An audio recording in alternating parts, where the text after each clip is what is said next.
কালকে রাত্রেবেলা 10:30 নাগাদ ভর্তি করেছি। ঠিক আছে, ভর্তি করার একটু পরেই ওরা বলেছে এখনও বাচ্চার 10-12 দিন টাইম আছে।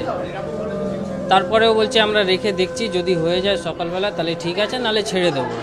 তারপর রাত্রেবেলা একটা ব্লাড রিপোর্টও করলাম, সব ঠিক আছে। 4টে আমি ইউএসজি করিয়ে নিয়ে এসেছি, সব রিপোর্ট ঠিক আছে, হার্টবিট ঠিক আছে, সব কিছু ঠিক আছে।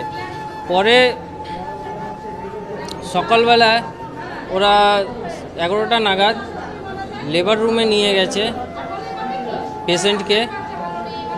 4 ঘন্টা 4.5 ঘন্টা পর ওরা বলছে যে বাচ্চার ক্রিটিক্যাল কন্ডিশন আছে। বলার সাথে সাথে মানে আমরা ঢুকেছি, ওরা বাচ্চা নিয়ে বেরোচ্ছে। ফুর্তি করার জন্য, জাস্ট ওরা দেখানোর জন্য বাচ্চাটাকে নিয়ে গিয়ে আইসিইউতে ভর্তি করলো, পাম্প দিল, শ্বাস নিতে পারছিল না বাচ্চাটা। আমার তো মনে হচ্ছে যে বাচ্চাটা মানে দম ঘুটেই গেছে, ওরা এত লেট করেছে। গাফলতি হয়েছে যে ডাক্তার আজকে ডিউটিতে ছিলেন, আজকে 25/10/2025। আজকে যে ডাক্তার ওই লেবার রুমে যে ডাক্তার ছিলেন, ওনার অনেক গাফলতি আছে। সবই ঠিক ছিল, রিপোর্টও সব ঠিক ছিল।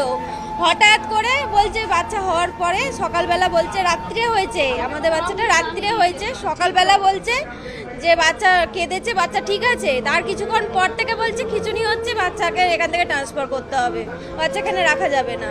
পরে এই দুপুরবেলার পর থেকে বলছে যে বাচ্চা আর নেই। এখানে অবশ্যই গাফিলতি আছে। বাচ্চাকে আমরা ভর্তি করেছি, বাচ্চার মাকে আমরা ভর্তি করেছি সকালবেলা। সেখানে বাচ্চা হচ্ছে রাত্রি 12:30টার সময়। এর আগে কোনো কিছু হয়নি, কোনো চিকিৎসা হয়নি, কোনো ইয়ে হয়নি। মা আমরা অনেকবার বলেছি। হ্যাঁ, আমরা ভর্তি করেছি 23 তারিখ না, 23 তারিখ। বাচ্চা 23 তারিখই রাত্রিবেলা হয়েছে, 24 হ্যাঁ বাচ্চাটা হয়েছে। সঙ্গে সঙ্গে এখানে নিয়ে চলে এসেছে, বাচ্চার মাকে পর্যন্ত কাউকেও দেখতে দেয়নি।